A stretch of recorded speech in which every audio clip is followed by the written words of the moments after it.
Welcome to the Antidote. This is Greg McCarran. And this is Jeremy Rothkushel. The I guess the much anticipated report from the special counsel Robert Mueller is in, and everybody in the alternative media is taking a collective victory lap. Whether we're talking about Glenn Greenwald or any number of alt-right figures or the hardcore Zionist Jack Posobiec types are all taking a victory lap, saying that this proves there's no collusion, that this was all just a witch hunt by a bunch of deluded conspiracy theorists. And so I've got a lot to say on this, and I know you do too. So what are your initial thoughts on this whole, not just this report, but the way that people are responding to it? Oh my gosh. Oh my goodness gracious. I just sort of paid attention to some little pieces over the weekend. We are recording today, Monday, March, the 25th, Greg? I believe it is the 25th, yes. 2019. And I have not ever seen more said and more gesticulating verbally about less information in my life. I mean, it's very interesting because,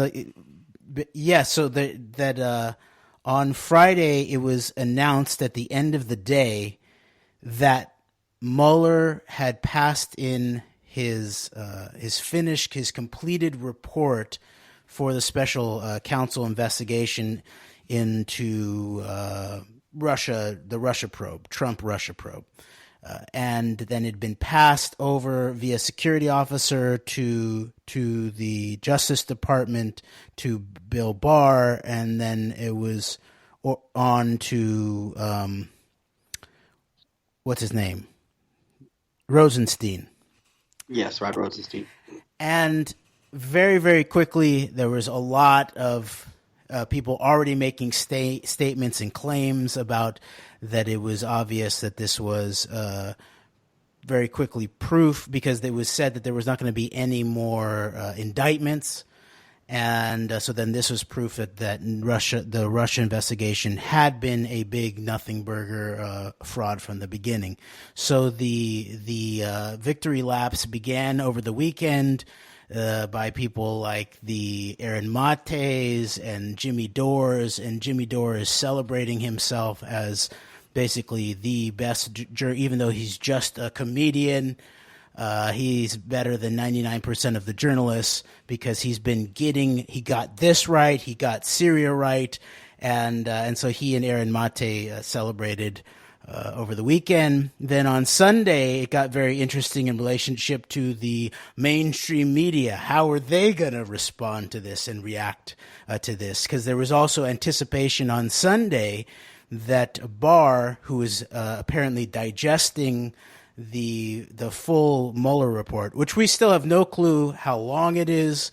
It's said to be very comprehensive, but that's just rumors. I will remind that there's also, while I do think that it does appear at a large level that this does appear to be another Mueller cover-up effort similar to post-September 11th as head of the FBI, there were some very interesting leads that were being taken with this investigation, particularly as it related to the Middle East, and I think what Seth Abramson has labeled the grand bargain, involving people even within the the Dick Cheney inner circle, and of course Eric Prince types, along with Israelis, as well as kingdoms such as Saudi Arabia and United Arab Emirates. So I'm still interested to see what, if anything, comes out of that line of investigation. Yeah, and part of the point here is that there was a very restrictive angle put on the special counsel's investigation that was very specifically about Russian involvement, or basically intrusion or hacking in the election, and specifically Trump and campaign affiliated individuals, potential collusion with that. And of course, collusion is not really a legal term, but terms like conspiracy are legal terms, and I believe people like Manafort were actually charged with conspiracy against the United States. But in the areas where he was actually tried in court, it was not tied in directly to the 2016 election meddling scenario.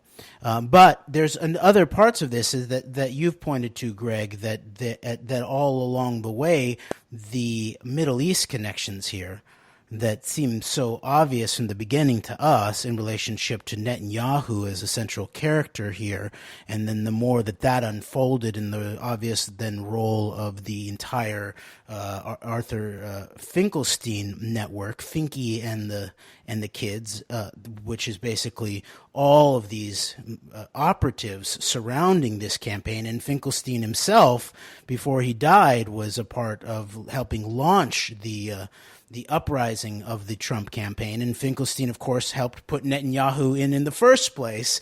So this began to, we began to understand that there was a very intense connection to what would begin to be known as the 11/9 operation. I guess we have Michael Moore to thank for popularizing that term, as he did Fahrenheit 9/11 after 9/11 under the George W. Bush administration. And of course, that film very much focused on Bush as sort of lazy and not spending enough time in the Oval Office, at the Resolute desk or whatever desk he was using, and his close familial relationships with the Bin Laden family. And meanwhile, Michael Moore maintained his relationship with the Uber agent of Hollywood, one Ari Emanuel, who early on in the Trump administration we covered also that Ari Emanuel had this very interesting and close relationship with one Donald Trump. So there's the Fahrenheit 9/11, and then Michael Moore follows it up in the Trump years with the Fahrenheit 11/9.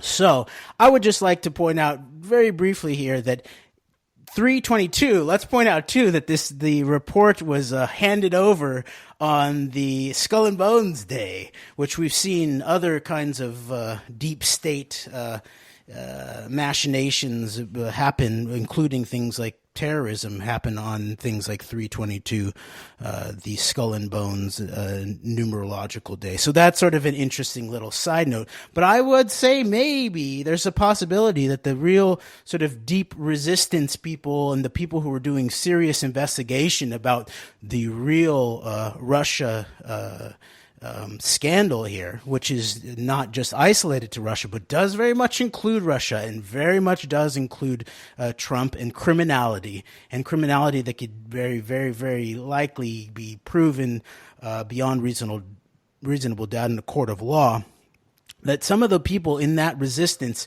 might begin to consider that 322 is maybe the birthday of what might eventually be called the 11/9 Truth Movement, the 11/9 Truthers. And over the weekend, we begin to see things like hashtags like Collusion Truthers, and the first big Collusion was the case that they gave.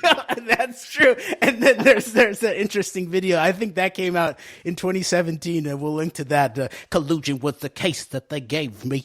Real interesting mashup of Snoop Dogg's Murder Was the Case That They Gave Me, based on Donald Trump's, coming up against the deep state criminals that wanted to oust him. So yeah, I think that we're going to begin to see now a very interesting scenario unfold based upon what happens in relationship to what's actually in the full Mueller report. And there is a very strong possibility here that not everything is covered up in the Mueller report. We've already seen a lot of interesting things come out in the process of the probe that's been reported on by mainstream journalists, including a lot of this stuff that ties into the Middle East, as you were pointing out. But also stuff about Russia and the tight relationships with Trump and the people surrounding him to the Russian oligarchs, and more, even people who started out really focused on Russia, people maybe like Seth Abramson, who's really written some of the most thorough sort of synthetic or synergistic journalism, basically bringing together thousands of stories from journalism around the world to actually bring the story together in his book, Proof of Collusion. And then I believe he's writing another book called Proof of Conspiracy. I think that's what they're called. Yeah, it's a very interesting cover with Trump, Vladimir Putin, Netanyahu, Prince Mohammed bin Salman of Saudi Arabia, and also the MBZ from United Arab Emirates. Very interesting cover. Yes, and so people like Abramson have begun to move from understand that the Russian part of a very real criminal conspiracy, very global and very tied into the 2016 elections, which people like Glenn Greenwald will not give you any facts about and will just rant and rave. Clinton was lazy and a bad candidate. Jimmy Dore, on the other hand, will basically give you three factoids to say nothing happened. Basically, he'll say there was a book and on one page of the book it said that the Clinton campaign decided to invent the Russia probe to distract from their own failures. That book that he quotes, it doesn't say that. It says they were going to focus on talking about it after the fact. They didn't invent it, and that's one thing. Then he'll point to, well, I talked to the NSA genius William Binney, and he told me that it was a leak, not a hack at the DNC, and that's all solved. Meanwhile, I think there's been developments on that story. I think Binney has considered new dimensions to that. That aspect is interesting because I don't know what to think of someone like William Binney, but it is interesting that he has made the media rounds, not just with the Jimmy Dores of this world, but also even popping up on places like Fox News with Sean Hannity and Colonel Anthony Schaefer. So, oh man, and Tony Schaefer is a whole nother can of worms and a whole nother scenario here. A very, very suspicious character, very shady character. And you might even want to say, look at it, he's the guy from Able Danger that survived, while basically the vast majority of Able Danger got taken out on 9/11. Schaefer is on platforms like Fox News, repeats a lot of the worst propaganda about Iran and about the war on terror. So. Yes, he does. He's sort of like he's like the Dan Bongino of the special operations community, basically. Dan Bongino coming out of a secret service. And then the third thing that Jimmy Dore, the factoid that Jimmy Dore will tell you that he's debunked all of this along with his friend Aaron Mate, who at the very least has actually spoken to a few people who wrote books, such as Craig Unger and Luke Harding. And I definitely got to hand it to Aaron Mate for actually having some conversations about this, and he has dialogues. I'd be open to having a debate or an interview with Aaron Mate to discuss the actual Russiagate scenario. So there's that. And then the third thing that Jimmy Dore says is that Noam Chomsky said. And he basically says this exact same thing about 9/11. And there's nothing to 9/11 because Noam Chomsky said. Same thing he points to. He just plays a clip from Noam Chomsky being interviewed and says, look, Noam Chomsky said that if we wanted to look at meddling, we should look at Israel, not Russia. So same thing Oliver Stone said, who of course seems to be a very Putin-philic figure who also, of course, directed the movie JFK, which was financed by the Israeli nuclear smuggler Arnon Milchan. He said it on the Stephen Colbert show. I believe it was actually taken out of the broadcast that Israel interferes in our elections all the time. So that's interesting. I suppose maybe if Noam Chomsky told Jimmy Dore to jump off top of a building, maybe he'd do it. So I will also, maybe we can include in our screenshot or whatever for the show a little GIF that I made about Jimmy Dore being a Noam Chomsky said head, and so there's that aspect. I just wanted to sort of complete the point that I was making when I went far afield here, that I think there's two main aspects of what's going to evolve now. And one aspect is going to be where those who were maybe part of what they might consider the resistance, and they see the Donald Trump presidency as a usurpation of aspects of rule of law. They don't trust the actual 2016 election. They know that aspects of Russia were involved and other shady domestic characters, and many of them also know that there's a hardcore crew around Netanyahu in the Middle East involved in it. They potentially are going to become the new truth movement in some way. So that's why I say this might be the birth of the 11-9 truth movement and the 11-9 so-called truthers. And at the same time, if you want to consider it a horseshoe concept of some sort, you're seeing the horseshoe establishment of using that derogatory weaponized phraseology and terminology that we already have seen from way back, of even including conspiracy theory. Try to go count how many times people like Jimmy Dore talking to Aaron Mate or Glenn Greenwald talking to Amy Goodman in a sort of debate with David K. Johnston this morning use the term conspiracy theory in a highly derogatory and weaponized same way fashion. that these right-wingers are using it. And so this is the last thing I want to point out, is this hashtag collusion truther. That was Donald Trump Jr.'s first tweet, I believe, in response to the Barr memo that everybody's huffing and puffing about what it means about the entire Mueller report, which may be hundreds of pages long probably, and have an executive summary and an actual suggestion. But all we have from Bill Barr, remember, this is Iran-Contra pardon guy. This is the Iran-Contra fixer, Bill Barr.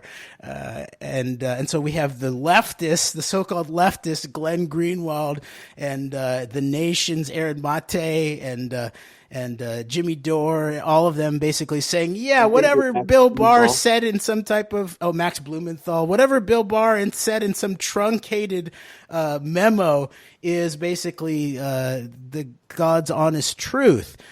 So we still don't even know what the heck is in the actual Mueller report. It's very possible that it is a cover-up. I expect there to be massive amounts of cover-up, especially in relationship to the real high-level gangster operation that's going on here that includes the oligarchs and the relationship of the oligarchs to organized crime, especially in this axis that we've been excavating for the last 2 years. That's most obvious in relationship between Putin and Netanyahu, Russia and Israel, but then is then highly tied back into the deep politics of the United States of America and organized crime here, and the national security apparatus here, and that whole understanding of the actual nature of the Peter Dale Scott defined aspect of deep state, deep politics as the intersection of organized crime and national security operations, covert operations. And so I think there is very likely to be some, a limited hangout of some sort in relationship to the actual Mueller report. But meanwhile, everybody's losing their mind and making all kinds of claims and staking all of their reputations and attacking all kinds of people based on 65 words, I think, that were quoted from the Mueller report by the Iran-Contra cover-up artist Bill Barr himself, including even the mainstream media and their sort of lawyer experts that are going on and talking about how there's not even a complete sentence that was quoted by Barr of the Mueller report, that the sort of the money line where I'm going to quote from a popular.info Judd Legume article that he wrote called Deconstructing Barr on a conspiracy with Russia. Barr quotes this partial line from the Mueller report,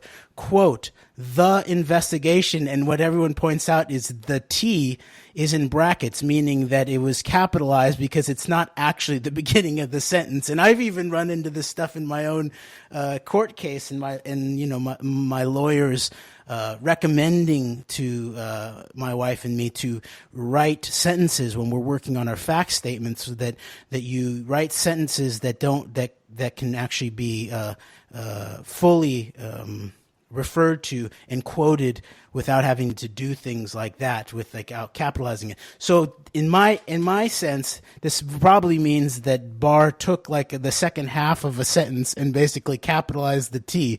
And so this is the money sentence where he's basically, who knows what the rest of the sentence said.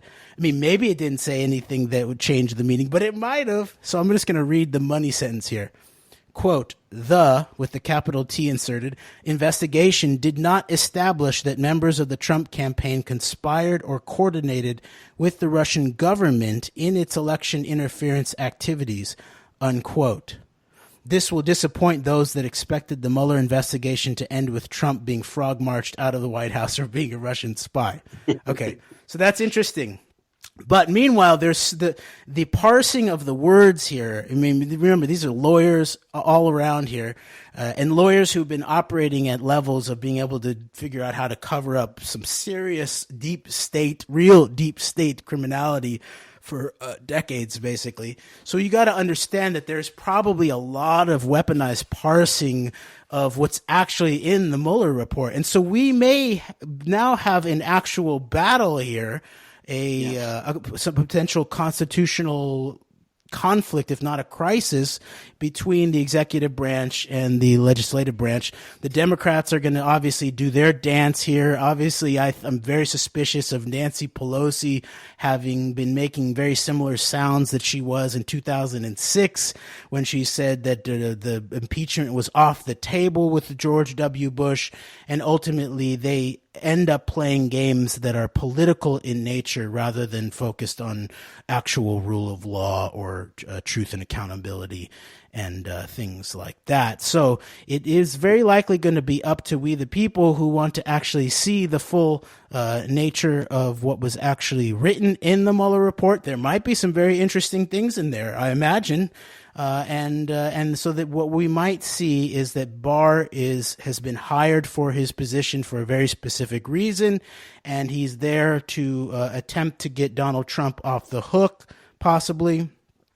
Because remember, like we said earlier, that all these other aspects that were part of the investigation, these aspects that ran into things like the Zemel meeting at Trump Tower, right, which was very interesting, but tied into Psy Group, Israeli intelligence, and their alliance with Saudi Arabia and UAE, and then Russia's involvement with all of that, and Michael Flynn and Eric Prince, and that whole scenario, Elliot Broidy, George Nader, all these kind of characters, that is in the mix here, and it looks like that Mueller sort of shopped those out or farmed those out to other aspects of the Justice Department, including Eastern District, New York, that is known for national security investigations and prosecutions, but then everybody also has heard about the Southern District of New York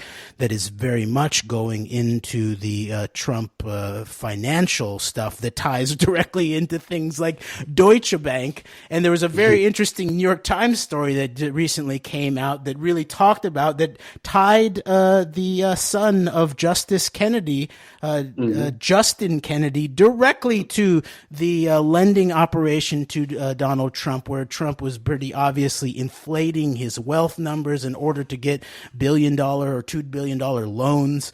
And remember what we were saying and pointing out at the time about the background of Justice Kennedy and his father's potential relationship with organized crime in political, the intersection of organized crime and politics, i.e. deep state in California. Yes, before that was diluted by the Trump people. Right. To mean anything simply liberal and Democrat. Right.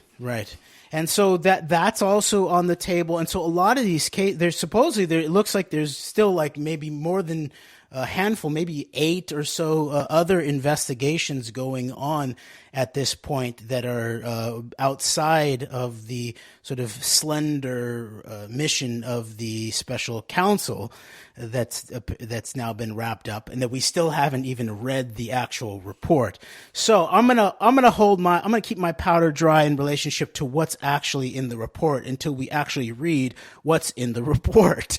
But until then, let's continue the actual open source investigation that we've been taking part in, contributing to, and advocating for people to get involved in relationship to the actual criminality that's going on here, that includes the involvement of the Russian government. And remember, in this quote from the Barr memo, it says specifically the Russian government, that the investigation did not establish that members of the Trump campaign conspired or coordinated with the Russian government in its election interference activities. So who knows what all that means, because we know that there was all kinds of intermediaries in the fold. A lot of people who were obviously tied into this Trump operation are private individuals, oligarchs, organized crime, organized criminal syndicates, and so we don't really know all of what could be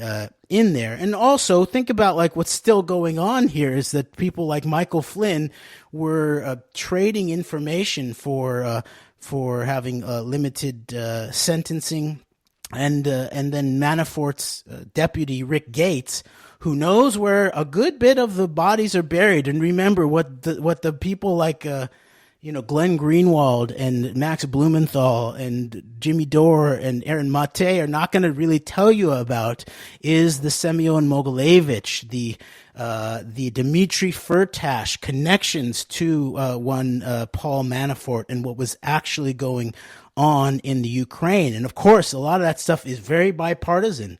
And the Podestas are involved in that, and there's another Obama guy who's involved in that. Bernie Sanders, one of Bernie Sanders' campaign guys, Tad Devine, I believe, is wrapped up into that whole network. And so there's a much deeper thing going on here than all of the big Handwavers and people who were running around all weekend basically saying that this is worse than when the mainstream media led us into Iraq, oh yes, that reminds me. I've got to bring this up because this is an example of this very I don't know if you call it a symbiotic relationship between the kind of the anti-imperialist left, the kind of names that you were just mentioning just now, like the Jimmy Dore types, and even it's kind of this strange three-way kind of relationship between the Jimmy Dore, Max Blumenthal, Glenn Greenwald left. Then you've got the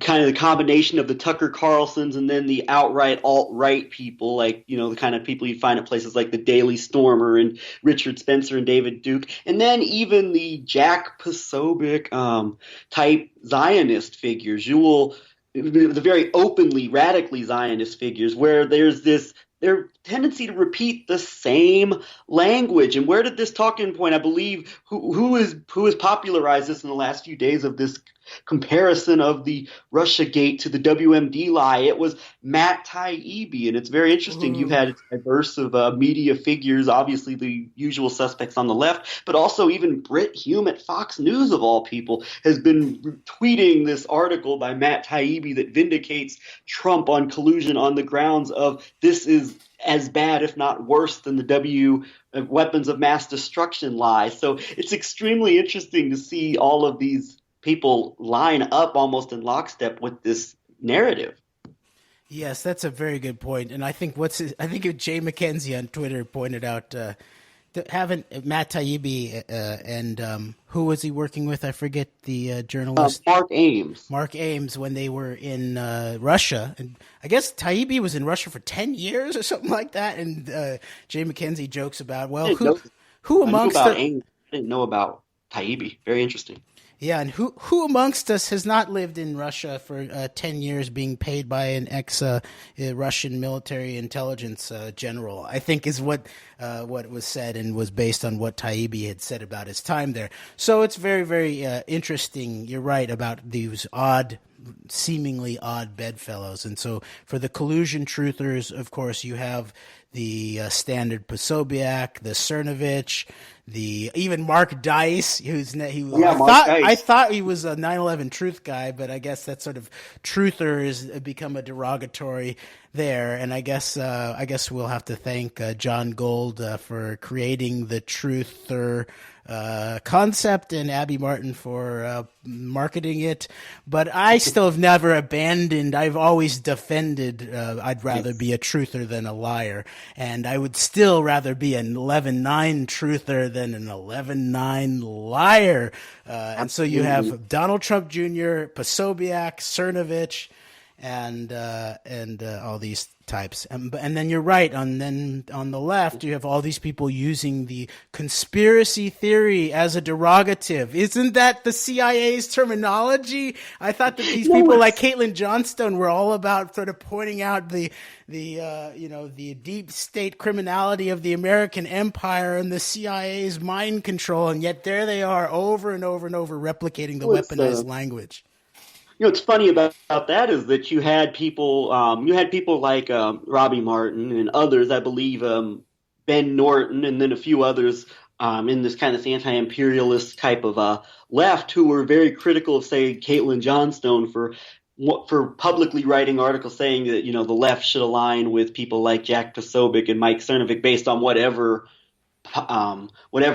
agreements they may have on issues related to like war or whatever. And I don't personally see any reason for that to happen. I think they're odious figures, but it's interesting that they were, she was condemned for that, or people are condemned for like praising Tucker Carlson. But meanwhile, whether they realize it or not, these people are really, when it comes especially to this Russiagate narrative, they're repeating the exact same narratives as these people they say they despise so much.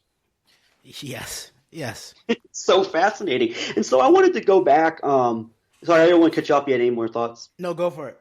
Okay. So I wanted to go back. It's very interesting what you pointed out here with the resistance, and how even like a lot of like more mainstream generic liberals, as far as those who are kind of more in line with maybe not even if so much establishment Democratic Party, the kind of people may watch MSNBC, or yes, God forbid, even some people might watch CNN and other outlets similar to that, establishment outlets that it's interesting in the possibility that it might be much easier, and this is a sad indictment, I think, to talk to some of these people, or to even get some of these people to come around to closer to where we're at on issues like this one, than it is a lot of people who are kind of in this Jimmy Dore kind of Glenn Greenwald, Young Turks, although Young Turks plays both sides, type of side of this whole equation here. And it becomes very interesting because a few months ago up here in Cedar Falls, Iowa, there was a Protect Mueller protest that was going on. Basically, it was directed at the acting Attorney General, Matthew Whitaker. But what was interesting is that these are the kind of people who, when they see a report like this, will be very outraged and will have righteous indignation, I think, as opposed to these Jimmy Dore type of fans who are just marching in lockstep with what the people they follow say about this, and that they're taking this big victory lap and celebrating. So it's interesting that there's an opening with some of these more kind of mainstream liberals that there might not be with what we know so much of the left side of the alternative media. I completely agree with you, and like especially now is such a potent time to begin to point out the depth of what's going on here, which would include how the as opposed to all these people such as Glenn Greenwald, who did a very similar type of spin about how it's not Russia, it's Israel who's interfering with our elections, and then Amy Goodman went straight to the Noam Chomsky clip about it's not Russia. Yeah, Michael Tracy, who I believe is affiliated with TYT, tweeted about let's start looking into Israeli collusion. And so I think this is the last point I want to get into before we move on and talk about this Golan Heights issue, is this you mentioned the possibility of limited hangouts being played, and I'm already seeing that within so much of what we call the alternative media, left and right, is that now the alt-right is going hysterical, saying that, this proves that it's not Russia, it's Israel that Trump is, which is funny. They went from being Trump's biggest cheerleaders and now condemning him to being a puppet of Zionism and organized Jewish interests, whatever that means, Netanyahu. But, Russia's vindicated and it's all Israel. And on the left as well, it's not as overt, obviously, with the overt anti-Jewishness, but there's also this tendency that it's okay to point to Israel, but let's leave Russia or anybody else out of it. it's Israel. And so you're seeing that where we've been, I think, within this alternative media, particularly those of us who are very critical of Zionism and of Jewish power, we have a tendency to very much, I think, disproportionately, and I think rightly so in many cases, focus on Israel and Israel as the primary source of power. But even here, I think we're starting to see a limited hangout emerge where it's just blame Israel and leave everything else out of it. And in this case, that's very dangerous and that's very misleading, to say the least. Especially when we're talking about the actual deep state, which, there are deep states because there are multiple states in the world. There's the Russian state, there's the U.S. state, there's the Israeli state, right, of course. So, but there's also a globalized deep state increasingly, especially as we know with the rise of digital technology, globalized communications technology. And of course, that's the background of this whole cyber agenda and the Promise software and people like Robert Maxwell. And it's not a coincidence that a lot of these key figures are multiple agents of multiple different states, thus obviously explicating that there is a global underworld, a globalized organized crime syndicate that hooks into different deep states, such as Robert Maxwell, who looks like he was operating in some way as an Israeli agent, but he was also operating as a Soviet agent, and he was very likely operating in some way as a British agent, and yet he was also at the very same time setting up a globalized financial global laundromat of some sort with one Semyon Mogilevich, and these were some of the operations that he was working with in relationship to the Soviets. Was a lot of money stuff. With the Israelis, he was working with the cyber dimensions and the information dynamics, and he was getting Promise software and helping the Israelis get it onto computers all around the world, and to as we've spoken about in the last few weeks, and to expand the reach of these of the digital domain in relationship to something like a Promise. And then working with John Tower on behalf of Rafi Eitan, who, by the way, just passed away, the infamous Israeli spy Rafi Eitan, who was hooked up through decades of these operations, including things like stealing the nuclear material, but also into the Jonathan Pollard operation and the Robert Maxwell oriented Promise operation, and their boy Senator John Tower, which takes us, of course, back to the Bill Barr era of the Iran-Contra scandal and how that was covered up. And that was, of course, then was also, there was a strong Israeli dimension to that was part of what was being covered up, along with the deep state, the criminal, the drug running aspects of it too. So, Sure. So that's, I do think that this is a moment where we can begin we have an explanation for what's going on here. It's not Russia, and it's not just Russia, and it's definitely not Israel, but it's not just Israel. But this idea of organized crime really can help explicate a lot of things. And so I think, especially, I'm glad you brought up Michael Tracy, because he's another perfect example of these people who are sort of like spin it. The Russian investigation is nothing. It's just a fraud. Yes. It's a complete. It's not a fraud. There's something very real there. We still have to research what Cambridge Analytica, how it was tied in, the SCL group tied into Professor Kogan, Dr. Spector, who set up shop back in St. Petersburg, pretty close, within 20 minutes from where the Internet Research Agency that was tied in to the Russian deep state, deep state. It's interesting. You have two lines of thinking here. I think we've said this before, is that you have one line where Israel can do no wrong and Russia can do no right. And then you've got this other line where it's Russia can do no right and Israel can do no wrong. And so very much, I think the alt media has very much been taken over by that mindset of, Russia can do no wrong and Israel can do no right. And it's the opposite to an extent is true within the other side of this whole equation, even though I would say that a lot of these people are even more rabidly in the alt media, even more fanatically defending Russia than a lot of people even in the establishment do protect Israel. So that's very interesting. But I do think I want to zero in on this because it's important that we're guilty of this, just like I think a lot of people who do in our line of work are, is that we do just sometimes just simplify a lot of things to just Israel. And we did that at first when we were starting to investigate this. We were calling it Israelgate, and kind of, I don't know about you, but definitely me, I was dismissing the Russian factor or even the global factor to this. And so,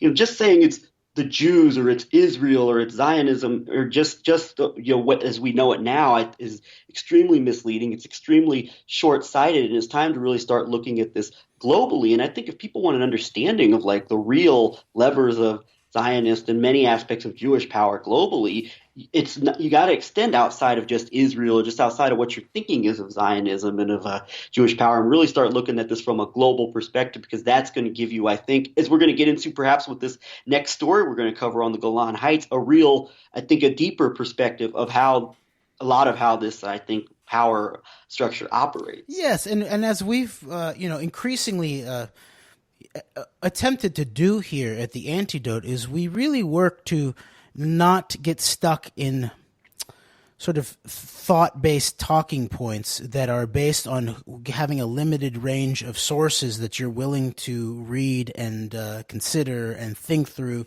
and then ultimately analyze for yourself. And so that's why, one of the reasons why in our shows we like to have a list of sources that include some things that might be considered alternative media, some things that might be considered mainstream media, some things that might be considered more primary documents, and remembering documents that are of importance from the past. And so for the rest of the show, we want to then go and do that type of thing again and bring back up the idea of the Oded Yinon plan. And I do think that in relationship to that whole approach to things, where you are willing to listen and consider not only the mainstream media, but also aspects of different parts of the alternative media, that this morning I was like listening to Glenn Greenwald, and I did not hear almost any facts. You sort of hear, I can see for a certain leftist or progressive, you're getting sort of positive triggers about his talking points and his apparent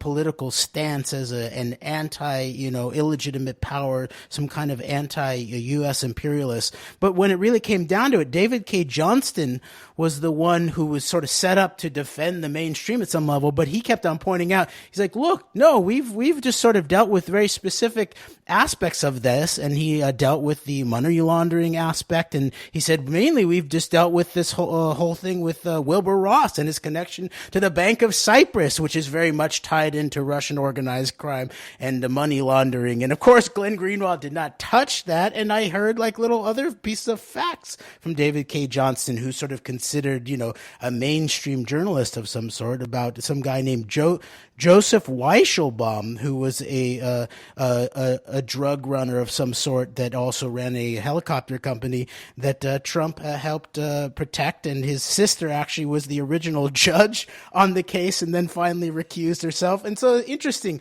you actually get more actual data sometimes from these people who are not sort of only just giving you talking points, political analysis that resonates with your political position.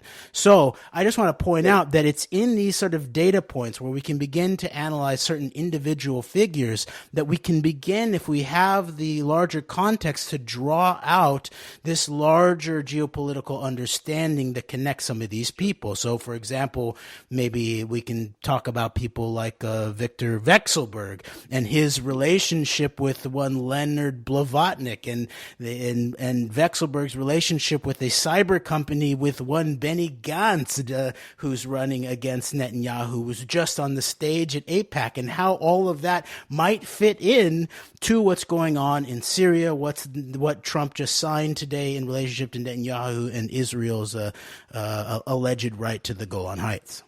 Yeah, real quick before we go there, this will be my last comment on this before we move into that, is things like this, and I mentioned this, I think, to someone at Project Censored a while back, and it was kind of dismissed, but things like this, in the way that, say, a Glenn Greenwald is acting, things like this make me wonder about his background when he was working for the law firm of Wachtell, Lipton, Rosen, and Katz, which represented Larry Silverstein and Silverstein Properties after September 11th, when you consider the relationship of Silverstein and a lot of people in his inner circle to this very same international organized crime mob operation. I'm not saying anything definitive, but it makes me wonder the way a Glenn Greenwald is acting.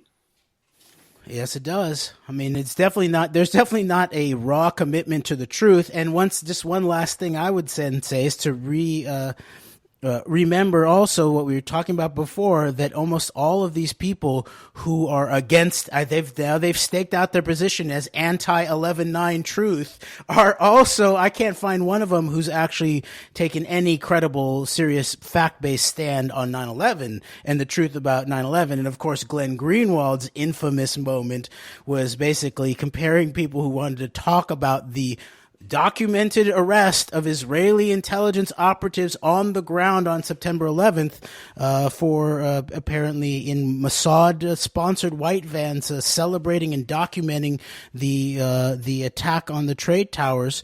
As he would basically say, it didn't happen, and that anybody who wants to talk about it is equally anti-Jewish conspiracy theorist as Donald Trump is an anti-Muslim conspiracy theorist for talking about the Muslims apparently allegedly celebrating.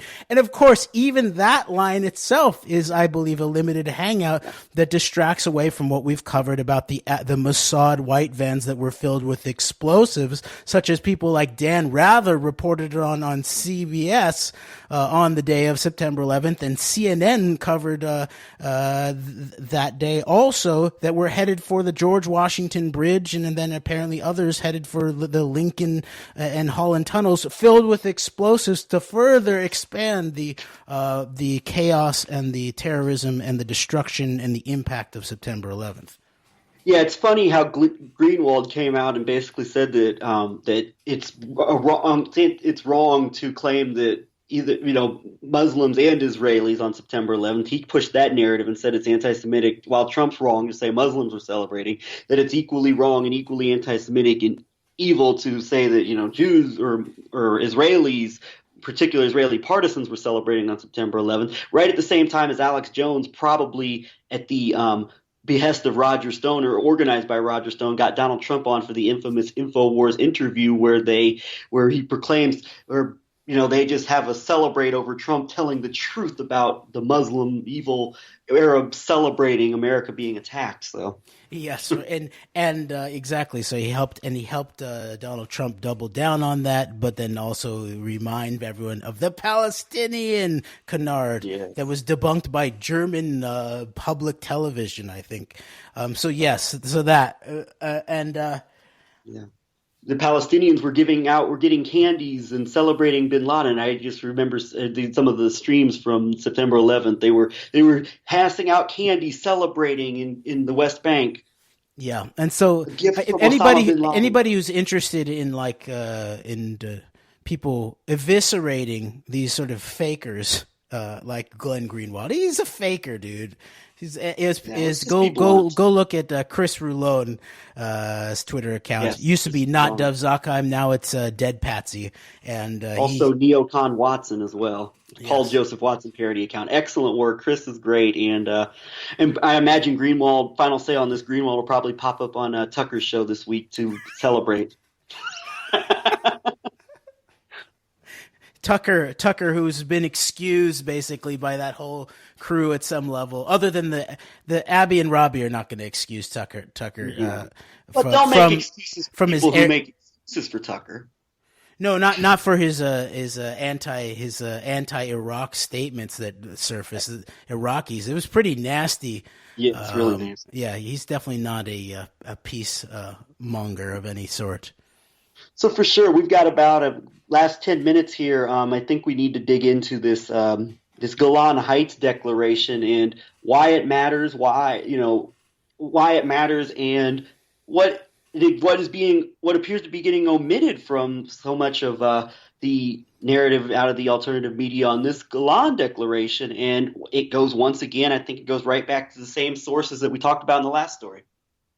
Yes, it does. And I mean, I just saw Mike Pence on the stage at AIPAC, just leading a major round of applause for Donald Trump, who's at that point was about to sign the declaration of the U.S. recognizing Israeli control over the Golan Heights.